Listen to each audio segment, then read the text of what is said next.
The eclectic soul of South Africa, a tapestry of cultures, ideas, and possibilities. South Africa is a country of paradoxes and poetry, a land where ancient traditions and cutting-edge innovation dance together beneath the vast African sky. It is a nation of breathtaking landscapes and bustling cities where the beat of the drum meets the hum of industry. But beyond the surface, South Africa is an idea, an experiment in diversity, a living testament to the power of cultural fusion. This country is more than its history, more than its struggles. It is a living, breathing embodiment of the universal human experience, the desire to create, to belong, to transform. South Africa is not just a place, it is an idea. And that idea, like a great symphony, is still being composed. From the rhythmic poetry of isiXhosa and Zulu praise songs to the intricate Afrikaans prose of contemporary writers. From the sacred Hindu festivals of Chatsworth to the Jewish intellectual salons of Johannesburg.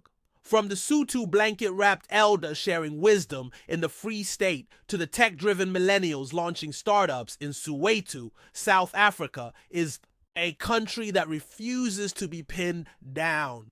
The spirit of South Africa is deeply Hellenistic in the sense that it is shaped not by a single origin, but by the dynamic clash and fusion of many influences. Much like the Hellenistic world that followed the conquests of Alexander the Great, where Greek, Persian, Egyptian, and Indian cultures interwove, South Africa has absorbed and transformed the energies of Africa, Europe, and Asia into something wholly unique. The country's cities reflect this philosophical and cultural syncretism. Cape Town, with its European-style architecture against the backdrop of Table Mountain, carries echoes of ancient port cities where merchants, scholars, and explorers mingled. Yet just beyond the urban sprawl, the landscape is dotted with traditional Xhosa, rondavel huts, circular thatched roof dwellings that stand as living testaments to indigenous craftsmanship and communal living.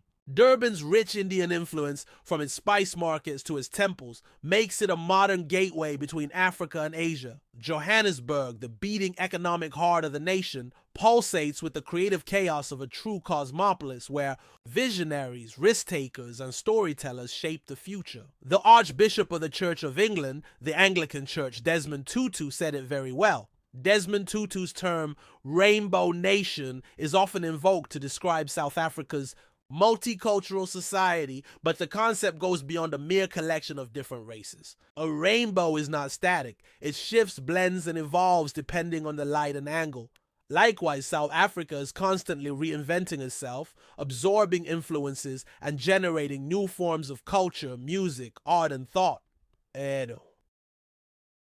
Walk through any South African market, and you will find a menu that reads like an epic tale of migration and adaptation. Bunny chow, a hollowed-out loaf of bread filled with fragrant curry, speaks of Indian laborers who made Durban their home. Bobotie, a spiced minced dish with a golden egg topping, reflects the Malay and Dutch influences that shaped Cape Town's culinary heritage. Pap and shakalaka, staples of indigenous cuisine, remind us of the deep roots that anchor this land. The same eclecticism is found in South African music. The jazz of Sophiatown, the hypnotic beats of Gqom, the harmonies of Ladysmith Black Mambazo, and the global rise of Amapiano all are testaments to a country that thrives on blending and reinterpreting its cultural DNA. The country is more than its history, more than its struggles. It is a living, breathing embodiment of the universal human experience, the desire to create, to belong, to transform. South Africa is not just a place, it is an idea. And that idea, like a great symphony, is still being composed.